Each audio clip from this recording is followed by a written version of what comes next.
IAS PCS spy के audio video कार्यक्रम में आप सभी का स्वागत है।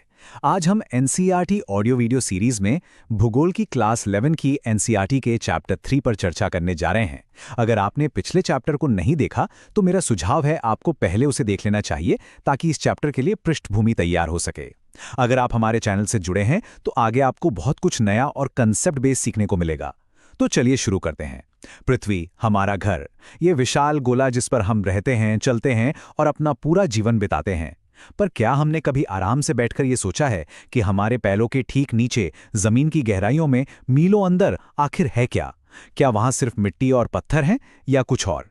आज के इस विश्लेषण में हम पृथ्वी के इसी गहरे रहस्य से पर्दा उठाने की कोशिश करेंगे और इसकी आंतरिक संरचना को, मतलब इसके अंदर की बनावट को समझने का प्रयास करेंगे। तो सबसे बड़ा सवाल यही है कि आखिर हमारे पैरों के नीचे है क्या? क्या पृथ्वी अंदर से किसी क्रिकेट की गेंद की तरह एकदम ठोस है, या फिर प्याज की तरह जिसमें एक के बाद एक कई परतें होती हैं, या फिर कहीं ऐसा तो नहीं कि ये अंदर से खोखली हो? खैर, एक बात तो हम सब जानते हैं, हम सब ने टीवी पर या तस्वीरों में ज्वालामुखी से गर्म पिघला हुआ लावा निकलते देखा है। तो ये तो साफ है कि अंदर कहीं ना कहीं कुछ तो ऐसा है जो बहुत ज्यादा गर्म है और पिघली हुई अवस्था में है। पृथ्वी के अंदर की इस बनावट को समझना कोई छोटी मोटी बात नहीं है, ये बहुत जरूरी है, क्योंकि जब हम इसे समझ लेते हैं तभी हमें पता चलता है कि भूकंप क्यों आते हैं, सुनामी जैसी विनाशकारी लहरें कैसे उठती हैं और ये ज्वालामुखी आखिर फटते कैसे हैं। तो चलिए आज इसी बड़े रहस्य को, इस पहेली को सुलझाने की कोशिश करते हैं। पृथ्वी के केंद्र तक की इस रोमांचक यात्रा को हम 4 पड़ावों में पूरा करेंगे। सबसे पहले हम देखेंगे कि वैज्ञानिकों के पास वो कौन से औजार हैं, उनका जासूसी टूलकिट क्या है जिससे वो अंदर की जानकारी जुटाते हैं। फिर हम भूकंपों के गहरे रहस्यों को समझेंगे कि ये हमें क्या बताते हैं। इसके बाद इन सभी सुरागों को जोड़कर हम पृथ्वी के अंदर का एक नक्शा देखेंगे। और सबसे आखिर में हम ये जानेंगे कि ज्वालामुखी यानी when the earth breathes fire, ये आग उगलने वाली घटना कैसे होती है। अब देखिए, एक बात तो बिल्कुल साफ है, पृथ्वी के केंद्र तक, उसके कोर तक पहुंचना इंसान के लिए आज की तकनीक के हिसाब से तो लगभग असंभव है। तो फिर सवाल ये उठता है कि वैज्ञानिकों को ये सब पता कैसे चला कि अंदर क्या है। इसके लिए हमारे वैज्ञानिक किसी जासूस की तरह काम करते हैं। वो सीधे घटनास्थल पर तो नहीं जा सकते, लेकिन वो दूर से ही सुरागों को इकट्ठा करते हैं और फिर उन सुरागों का विश्लेषण करके नतीजे पर पहुंचते हैं। ये सुराग, या जिन्हें हम स्रोत कहते हैं, ये मुख्य रूप से 2 तरह के होते हैं। एक होते हैं प्रत्यक्ष स्रोत यानी डायरेक्ट सोर्सेज, और दूसरे होते हैं अप्रत्यक्ष स्रोत यानी इनडायरेक्ट सोर्सेज। इस चुनौती को ठीक से समझने के लिए बस इस एक आंकड़े पर गौर कीजिए। पृथ्वी की त्रिज्या यानी सतह से लेकर उसके केंद्र तक की दूरी लगभग 6370 किलोमीटर है। जरा सोचिए कितना लंबा सफर है ये। और हम इंसान आज तक सबसे गहरी खुदाई कितनी कर पाए हैं? सिर्फ 12 किलोमीटर। रूस के कोला पेनिनसुला में एक ड्रिलिंग प्रोजेक्ट है, वो बस 12 किलोमीटर तक ही पहुंच पाया है। तो आप खुद ही अंदाजा लगा सकते हैं कि 6370 किलोमीटर के सामने ये 12 किलोमीटर तो कुछ भी नहीं है, एक खरोंच के बराबर भी नहीं। इसलिए ये तो तय है कि हम सीधा जाके तो कभी नहीं देख सकते कि अंदर क्या चल रहा है। तो जैसा हमने बात की, वैज्ञानिकों के पास 2 तरह के स्रोत हैं। पहले हैं प्रत्यक्ष स्रोत, मतलब वो चीजें जिन्हें हम सीधे तौर पर देख सकते हैं, छू सकते हैं और लैब में उनकी जांच कर सकते हैं, जैसे जमीन से निकली चट्टानों के नमूने। और दूसरे हैं अप्रत्यक्ष स्रोत। ये थोड़े पेचीदा हैं। इनमें हमें कोई चीज हाथ में नहीं मिलती, बल्कि हम पृथ्वी के कुछ गुणों का, उसकी प्रॉपर्टीज का अध्ययन करते हैं और उन अध्ययनों से अंदाजा लगाते हैं कि अंदर की स्थिति कैसी होगी, जैसे पृथ्वी का गुरुत्वाकर्षण बल या फिर भूकंप से पैदा होने वाली तरंगें। चलिए अब इन दोनों को थोड़ा और विस्तार से समझते हैं कि ये काम कैसे करते हैं। तो प्रत्यक्ष स्रोतों में सबसे पहले तो वो चट्टानें आती हैं जो हमें खनन यानी माइनिंग से मिलती हैं। मिसाल के तौर पर दक्षिण अफ्रीका में सोने की बहुत गहरी खदानें हैं। वो करीब 3 से 4 किलोमीटर तक गहरी हैं। वहां से मिली चट्टानों से हमें जानकारी मिलती है। लेकिन इससे ज्यादा गहरा जाना इंसानों के लिए संभव ही नहीं है, क्योंकि जैसे जैसे हम नीचे जाते हैं तापमान और दबाव तेजी से बढ़ने लगता है। इसके अलावा वैज्ञानिकों ने डीप ओशन ड्रिलिंग प्रोजेक्ट चलाए हैं, जिसमें समुद्र के तल में ड्रिलिंग की जाती है। जैसा हमने अभी जिक्र किया, आर्कटिक महासागर के कोला क्षेत्र में 12 किलोमीटर तक गहरा ड्रिल किया गया है। और तीसरा और शायद सबसे दिलचस्प प्रत्यक्ष स्रोत है ज्वालामुखी से निकलने वाला लावा, जिसे हम मैग्मा कहते हैं, जब वो जमीन के अंदर होता है। जब ये गर्म लावा धरती पर आता है तो वैज्ञानिक इसके सैंपल लेकर जांच कर सकते हैं। लेकिन इसमें एक बहुत बड़ी मुश्किल है। हमें ये ठीक ठीक पता नहीं होता कि ये लावा आखिर कितनी गहराई से आया है।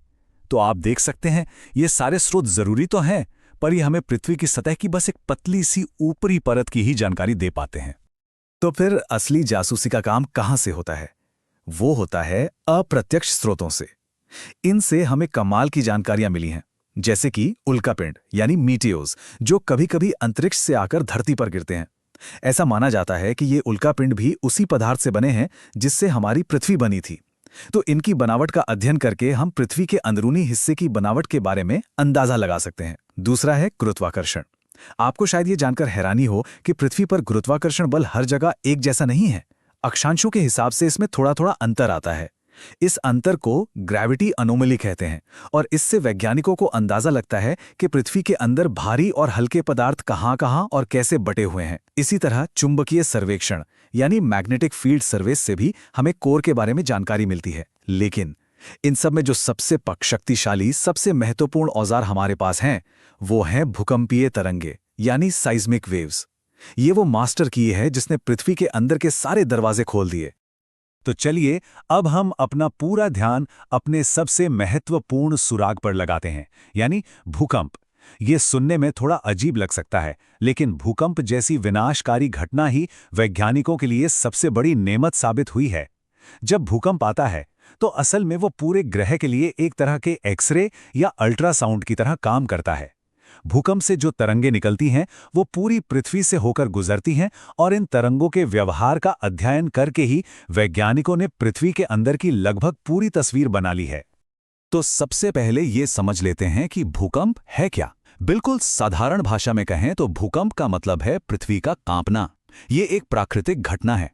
होता यह है कि पृथ्वी की ऊपरी परत, जिसे लिथोस्फीयर कहते हैं, उसमें चट्टानों के अंदर ऊर्जा जमा होती रहती है। जब ये ऊर्जा अचानक से निकलती है तो उससे तरंगें पैदा होती हैं। ये तरंगें पानी में पत्थर फेंकने से पैदा हुई लहरों की तरह चारों दिशाओं में फैलती हैं और पूरी पृथ्वी में कंपन पैदा कर देती हैं, जिसे हम भूकंप के रूप में महसूस करते हैं।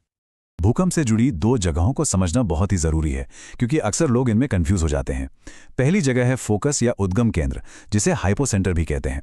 ये पृथ्वी के अंदर वो असल बिंदु है, वो एग्जैक्ट स्पॉट है जहां से ऊर्जा निकलनी शुरू होती है। और दूसरी जगह है एपिसेंटर या अधिकेंद्र। ये जमीन की सतह पर फोकस के ठीक 90 डिग्री ऊपर का बिंदु है। सबसे पहले तरंगें सतह पर यहीं पर महसूस की जाती हैं और यही वजह है कि सबसे ज्यादा तबाही भी अक्सर एपिसेंटर और उसके आसपास के इलाकों में ही होती है। अब आते हैं इस कहानी के सबसे दिलचस्प हिस्से पर। भूकंप से वैसे तो कई तरह की तरंगें निकलती हैं, लेकिन दो तरंगें ऐसी हैं जो पृथ्वी के ठीक बीच से होकर गुजरती हैं और हमारे लिए सबसे ज्यादा महत्वपूर्ण हैं। इन्हें बॉडी वेव्स कहते हैं। पहली हैं पी तरंगे यानी प्राइमरी वेव्स। ये सबसे तेज होती हैं और इनकी खासियत यह है कि ये ठोस, तरल और गैस तीनों तरह के माध्यमों से पार हो जाती हैं।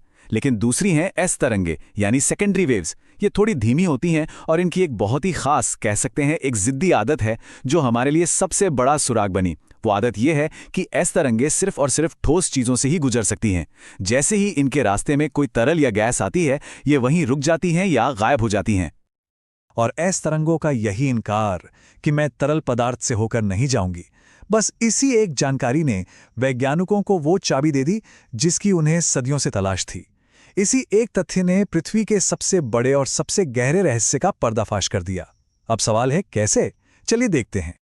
देखिए, पूरी दुनिया में भूकंप को रिकॉर्ड करने के लिए भूकंप मापी यंत्र यानी सिस्मोग्राफ लगे हुए हैं। वैज्ञानिकों ने जब इन यंत्रों के डेटा का अध्ययन किया तो उन्होंने एक बड़ी ही अजीब बात नोट की। उन्होंने देखा कि जब भी कहीं भूकंप आता है तो पृथ्वी के कुछ हिस्से ऐसे होते हैं जहां उसकी कोई भी तरंग नहीं पहुंचती या कुछ खास तरंगें नहीं पहुंचती। इन साइलेंट इलाकों को शैडो जोन या छाया क्षेत्र कहा गया। और सबसे दिलचस्प बात यह थी कि पी तरंगों और एस तरंगों दोनों का अपना अपना अलग अलग शैडो जोन बनता है।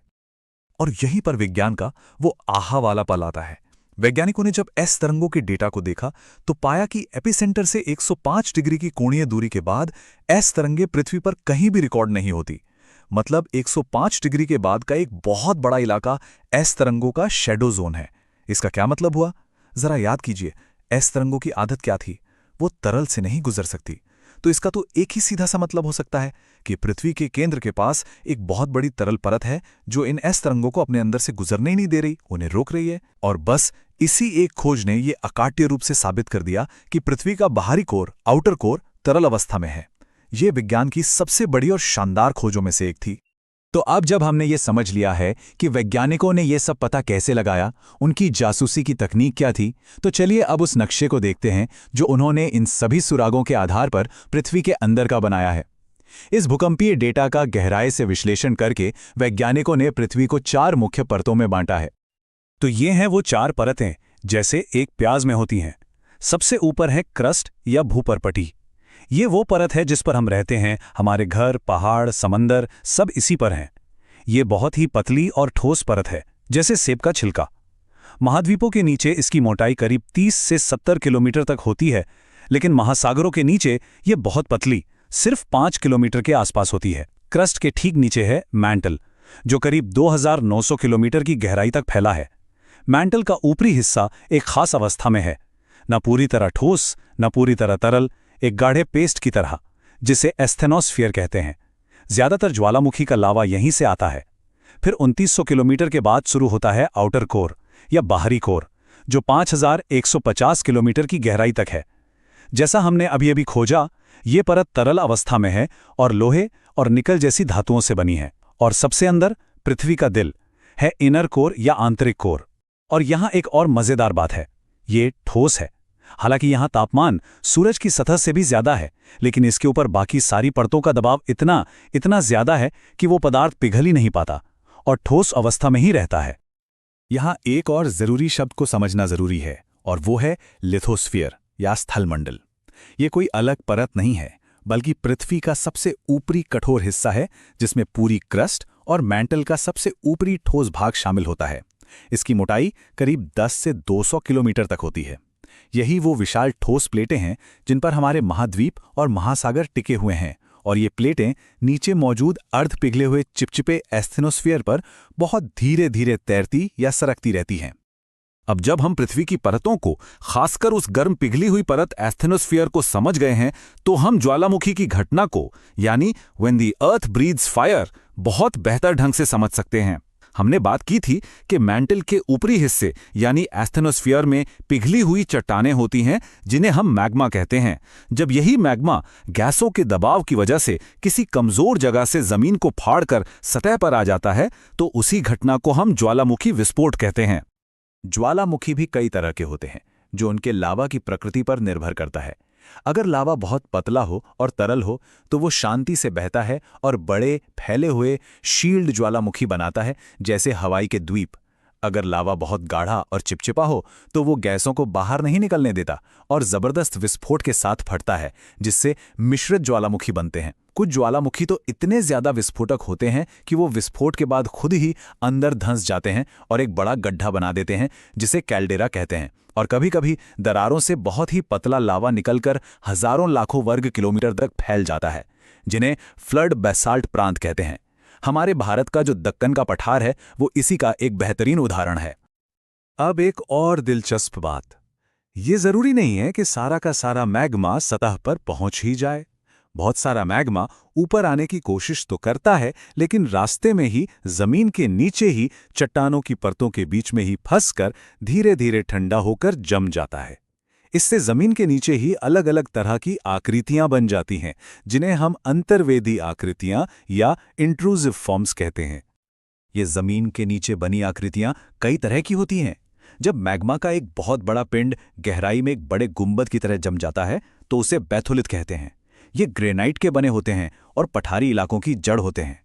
अगर मैग्मा चट्टानों की परतों के बीच में एक सीधी लेटी हुई चादर की तरह जम जाए तो वो सिल कहलाता है, और अगर मैग्मा चट्टानों को काटता हुआ एक सीधी खड़ी दीवार की तरह जम जाए तो उसे डाइक कहते हैं। ये सब हमें तब दिखाई देती हैं जब लाखों सालों के अपरदन से ऊपर की मिट्टी और चट्टानें कटकर हट जाती हैं। तो इस पूरी लंबी चर्चा का सार क्या है? इसका सबसे बड़ा टेकअवे क्या है? सार ये है कि विज्ञान कितना अद्भुत है और इंसानी दिमाग कितना जिज्ञासु है। हम कभी भी, शायद कभी नहीं, पृथ्वी के केंद्र तक जा पाएंगे, लेकिन सिर्फ भूकंप की तरंगों को सुनकर, यानी धरती की धड़कनों को सुनकर और उनका विश्लेषण करके हम एक ऐसी पूरी दुनिया का नक्शा बना पाए हैं जो हमारी आंखों से हमेशा उछल रहेगी। ये अप्रत्यक्ष अवलोकन की शक्ति है, a testament to the power of indirect observation. और अंत में एक विचार है जिसके साथ मैं आपको छोड़कर जाना चाहता हूं। हमने इस चर्चा में जाना कि पृथ्वी का आंतरिक कोर अत्यधिक तापमान के बावजूद सिर्फ और सिर्फ बेहिसाब दबाव की वजह से ठोस है। तो क्या ब्रह्मांड में दूसरे ग्रहों पर, तारों के अंदर या ब्लैक होल के पास और भी ऐसी जगहें हैं या ऐसी चीजें हो सकती हैं जहां पदार्थ हमारे सामान्य नियमों से, हमारे फिजिक्स के नियमों से बिल्कुल अलग, अनपेक्षित व्यवहार करता हो? इस पे सोचेगा। अगले विश्लेषण में फिर मिलेंगे। धन्यवाद।